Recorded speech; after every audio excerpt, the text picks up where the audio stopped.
एक लड़की को किडनैप कर लिया जाता है। उसमें से एक जो किडनैपर था ये उस लड़की को जानता था। दूसरा किडनैपर बहुत ज़्यादा डेंजरस है।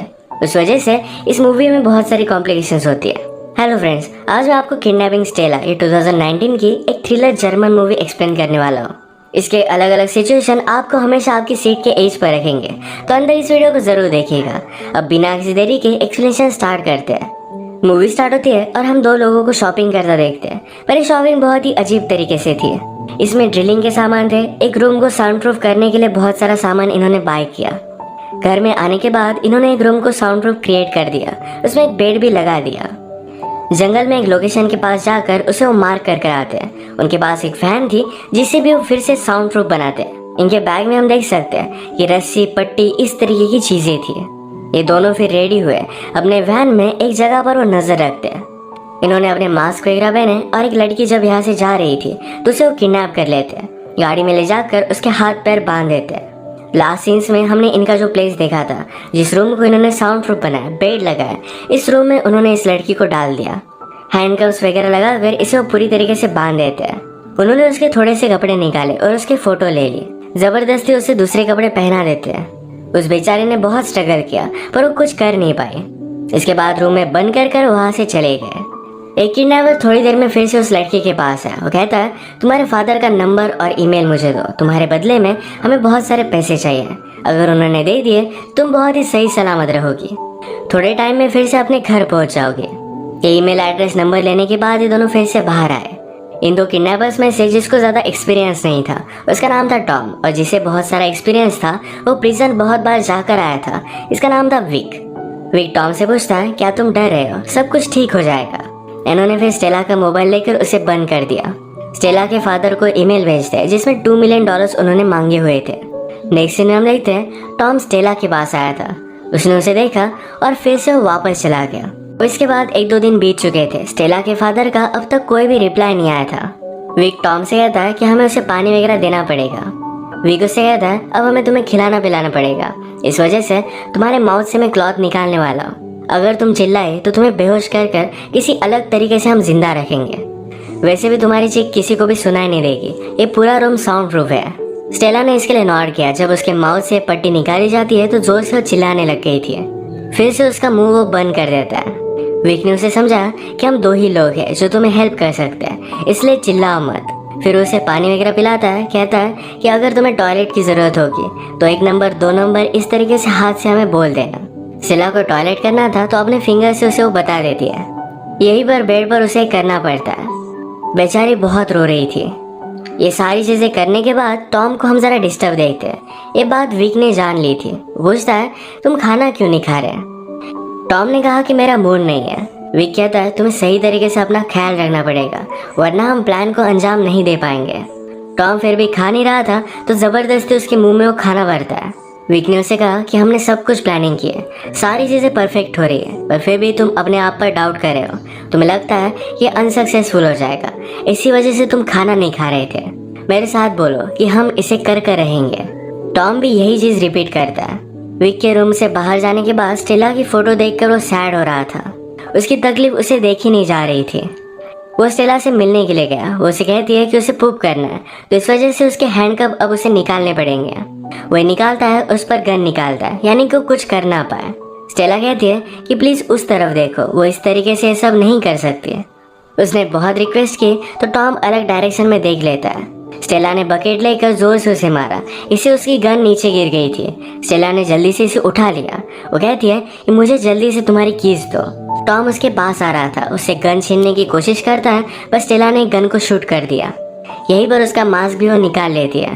वो एक्चुअल में टॉम को जानती थी। वो उसे देखकर सरप्राइज्ड हो गई। उससे पूछती है कि तुमने ये सब किया क्यों? टॉम कहता है कि तुमने मेरी जिंदगी बर्बाद की है, तुम यहाँ से नहीं जा सकते, तुम्हारी गन मुझे दे दो। स्टेला कहती कि प्लीज रुक जाओ, मुझे तुम्हें कुछ कहना है। पर इससे पहले टॉम ने स्टेला से उसकी गन ले ली। जल्दी से उसे फिर से बांध देता है। टॉम ने कहा कि ये सब तुम्हारा ही फॉल्ट है, तुमने मुझे अकेला छोड़ दिया था। उसने वार्न किया कि अगर विक को इसके बारे में पता चला तो हम दोनों को मार डालेगा। थोड़ी देर में विक फिर से वापस आया। अब तक स्टेला के फादर पैसे देने के लिए माने नहीं थे, इस वजह से अब विक के पास एक अलग प्लान था। तो टॉम से कहता है, कल का दिन जरा एग्जॉस्टिंग होगा, इसके लिए हमें रेडी होना पड़ेगा। अगले दिन वो स्टेला के रूम में जाकर कैमरा वगैरह लगा कर आते हैं। विक ने स्टेला से कहा कि अब हम तुम्हें सेडेटिव देंगे, इससे प्रोसेस बहुत ही इजी हो जाएगा। उनका प्लान था कि वीडियो में लाइव स्टेला का फिंगर कट कर ये वीडियो उसके फादर को भेजेंगे, जिससे वो डर कर इन्हें सारे पैसे दे देंगे। स्टेला जब ये रियलाइज करती है तो बहुत ज़्यादा डर जाती है। उसके माउथ से पट्टी निकालने के बाद स्टेला ने कहा, ये फादर मुझे पता है कि हम दोनों बहुत झगड़ते थे, पर प्लीज़ मुझे बचा लो, मैं प्रेग्नेंट हूँ, प्लीज़ मुझे बचा लो। ये सुनने के बाद टॉम विक से कहता है कि वीडियो बहुत ही अच्छी बन गई है, अब उसका फिंगर कट करने की हमें कोई भी ज़रूरत नहीं है। टॉम ने स्टेला को बार बार बचा लिया। अगले दिन स्टेला को फीड करने के लिए दोनों फिर से वहाँ आए। विक उसे फीड कर रहा था तो स्टेला कहती है कि मुझे उस दूसरे से खाना खाना है। विक इसकी बात मानता नहीं है। स्टेला ने नीचे देखा तो कल उसने टॉम को शूट किया था, तो उसके बुलेट का कवर नीचे पड़ा हुआ था। अगर विक को इसके बारे में पता चलता है तो ये दोनों ट्रबल में थे। टॉम इसके पास जाकर इसे उठाने की कोशिश करता है, पर विक कहता है कि तुम ये कर क्या रहे हो, उसे पास आने नहीं दे रहा था। स्टेला का खाना हो जाने के बाद बुलेट कवर के पास स्पून पड़ा हुआ था। इसे उठाने के बहाने टॉम इस बुलेट कवर को उठा लेता है। बाहर आने के बाद विक ने टॉम से पूछा कि तुम नर्वस लग रहे हो, ऐसा क्या हुआ है? टॉम कहता है कि ऐसा कुछ भी नहीं है। टॉम फिर जल्दी से टॉयलेट गया, बुलेट कवर को फ्लश करने की ट्राई करता है, पर फ्लश हो नहीं रहा था। उसे बहुत टाइम लग रहा था, तो विक पूछता है कि हुआ क्या है। विक के प्रेशर में इस बुलेट कवर को निगल लेता है। विक के यहाँ से चले जाने के बाद टॉम स्टेला के पास है, पूछता है तुमने ऐसा क्यों कहा कि तुम प्रेग्नेंट हो? स्टेला कहती कि मैं एक्चुअल में प्रेग्नेंट हूँ और ये बेबी तुम्हारा है। वो उसकी बात मान नहीं रहा था, तो स्टेला ने कहा कि मेरे पास आओ, मेरे पेट को फील करो। ये फील करके टॉम ने उसे पूछा कि तुमने मुझे इसके बारे में बताया क्यों नहीं? स्टेला कहती कि कभी भी तुम डिपेंडेबल नहीं थे, जब भी तुम्हारी ज़रूरत हो तो तुम भाग जाते थे। तुम्हारे जेल में जाने के बाद मुझे पता चला कि मैं प्रेग्नेंट हूँ। मुझे लगा कि इस बेबी को तुम्हारे साय से दूर रखना ही सही बात होगी। स्टेला पूछती कि तुमने मुझे ही क्यों चूज किया था? टॉम कहता है कि मैं और मेरा पार्टनर जेल में मिले थे, हमने वहीं पर किडनैपिंग की प्लानिंग की थी और मैंने ही तुम्हारा नाम सजेस्ट किया था। मैं तुम पर बहुत ज़्यादा गुस्सा था, तुम जेल में मुझे एक बार भी मिलने के लिए नहीं आई, बिना कुछ बताए मेरे लाइफ से चली गई। अब मुझसे तुम झूठ भी कह रही हो। स्टेला कहती कि मेरे मोबाइल में देखो, उसमें रिपोर्ट है। टॉम जाकर स्टेला का मोबाइल ऑन करने वाला था, पर उसने रियलाइज़ किया कि अगर स्टेला का मोबाइल ऑन होता है तो पुलिस को इसकी लोकेशन पता चल जाएगी, तो उसने ऑफ कर दिया। अचानक से स्टेला को उल्टी आने लग गई थी। उसके पास आया, उसके हाथ वगैरह निकाल दिया। ये उल्टी वगैरह कर दिए और एक दूसरे के बहुत करीब आ गए थे। वो उसके साथ इंटीमेट होने वाला था, पर स्टेला ने बहुत चालाकी से उसकी हैंड को कफ कर दिया। वो यहाँ से भागने की कोशिश करती है, पर पूरा प्लेस लॉक था, इसकी चाबी उसके पास नहीं थी। उसने अपना मोबाइल लेकर पुलिस को कॉल किया। पुलिस को उसे ढूंढने के लिए उसकी लोकेशन की ज़रूरत थी, पर स्टेला को इसके बारे में पता नहीं था। वो रियलाइज़ करती है कि कीज शायद टॉम के पास है। टॉम से कीज नीचे गिर गई थी, वो इसे पाने की कोशिश कर रहा था। ये स्टेला ने देखा और फ़ोन कट कर उसके पास पहुंच रही थी। टॉम अपनी हथकड़ियों से निकलने की बहुत कोशिश करता है, ये निकल भी रही थी। स्टेला जब कीज लेने के लिए उसके पास आई तो जल्दी से हैंडकफ से निकलकर उसके मुंह पर वो जोर से मारता है। इससे वो बेहोश हो गई थी। उसे फिर से उसने बांध दिया। स्टेला को मारने के बाद टॉम को बुरा लगता है।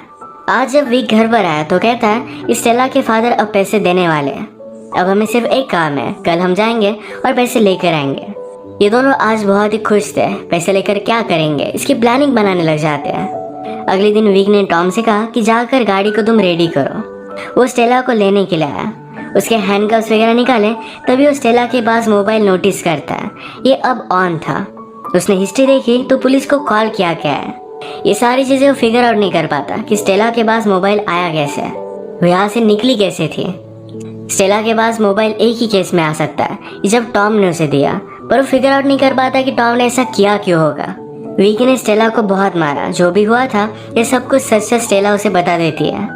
इस स्टोरी को कंफर्म करने के लिए स्टेला ने टॉम पर जो गोली चलाई थी ये वॉल्स में विक को मिल जाती है। इसी के पैरेलल में हम देखते हैं कि टॉम जब गाड़ी को रेडी कर रहा था तो स्टेला के सामने उसके प्रेगनेंसी की टेस्ट उसे मिली। इस रिपोर्ट से वो कंफर्म हो गया था कि स्टेला एक्चुअल में प्रेग्नेंट है। उसे अब तक सारी चीज़ें झूठ लग रही थी। ये जानने के बाद वो और भी ज़्यादा कंफ्यूज हो गया कि अब उसे करना क्या चाहिए। स्टेला को फिर से बांधकर विक टॉम से पूछता है, मुझे एक बात बता, तुमने उसे चूज़ क्यों किया था? टॉम कहता है कि रीच थी और हम दोनों ने मिलकर चूज़ किया था, मैंने सिर्फ तुम्हें उसकी इमेज दिखाई थी। विक ने टॉम से कहा, हमें एक दूसरे के साथ ऑनेस्ट होना चाहिए, हम कोई भी चीज़ एक दूसरे से छिपाएंगे नहीं। टॉम भी इसके लिए हाँ कहता है। विक को पता था कि वो टॉम पर ट्रस्ट नहीं कर सकता। ये दोनों फिर स्टेला के पास आए, उसे बेहोश कर गाड़ी में रखकर एक लोकेशन पर लेकर आते हैं। नदी के पास एक घर में उन्होंने इसे बंद कर दिया था। इनका प्रीवियसली प्लान था कि जब स्टेला को होश आएगा तो उसके पास चाबी होगी, वो अपने आप को खोलकर यहाँ से चली जाएगी। पर अब विक ने प्लान चेंज कर दिया था। वो कहता है अब हमारे पास चाबी होगी और तुम मेरे साथ चल रहे हो। टॉम जरा वरीड हो जाता है, पर विक को शक ना जा पाए, इस वजह से उसे उसके साथ जाना पड़ा। ये जब अपने तय किए हुए लोकेशन पर आए तो वहाँ पर कोई भी नहीं था। आसपास कहीं भी पैसे दिख नहीं रहे थे।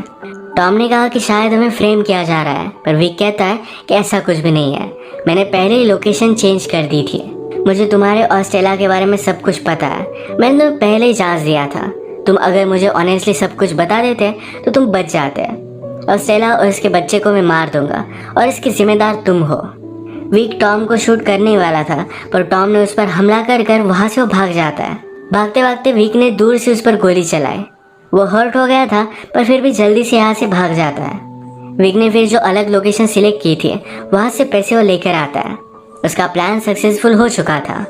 रात में वो स्टेला को मारने के लिए आया। उसे कहता है मैं तुम्हें एक मेडिसिन दूंगा जिससे तुम्हारी डेथ होगी, पर तुम कुछ भी फील नहीं करोगी।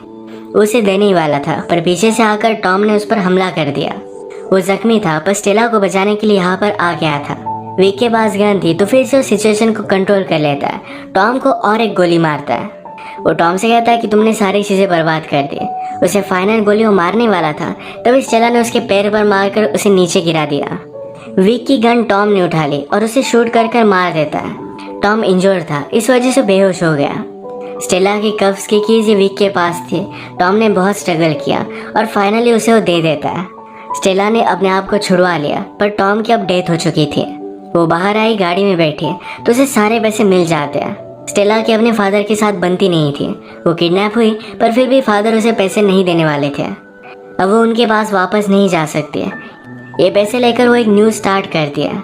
इसी के साथ इस मूवी का एंड हो जाता है। अगर आपको वीडियो अच्छा लगा तो प्लीज़ इसे लाइक कर दीजिएगा। बहुत सारी इस तरीके की मूवीज़ लेकर आते रहता हूँ, तो प्लीज़ इस चैनल को सब्सक्राइब कर दीजिए और बेल नोटिफिकेशन आइकन दबाना मत भूलिएगा। हम फिर से मिलेंगे और एक न्यू मूवी के साथ। तब तक के लिए थैंक यू और आप अपने आप का ख्याल रखिए।